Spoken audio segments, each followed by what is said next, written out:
కుమ్మేస్తాం. ఎస్తో shawarma అదే తెలుసు. Last time ఏమి ఇచ్చావు గుర్తులేదు నాకు. అన్న షవర్మా మరి కోవా బన్. మనం పర్లేదు బాగానే స్పీడ్గా వెళ్తున్నాం. 4 ఐటమ్స్ అయిపోయాయి కదా. Let's do. ఈజీగా ఉంటాయి మనతో తెలిసిందేగా. చాలా ఫాస్ట్గా చేస్తాం మనం ఏ పనైనా. అన్నీ కాదు కొన్ని. అర్థమైందా రాజా? షవర్మా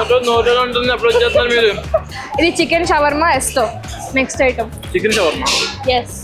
సో మన ఈ 3 ఐటెంలు అయినాయి అనమాట. ఆ 3 తర్వాత ఇది 4వది. వాళ్ళే 3 అయిపోయినాయి. పొట్టగా ఉంది. టీ టైం ఎంత అయింది? అయ్యో చాలా ఫాస్ట్ తీసుకొస్తున్నావు. ఇన్ని ఐటమ్స్ మనకి. డి దుమ్ము దులుపుదా. తందూరి చాయ్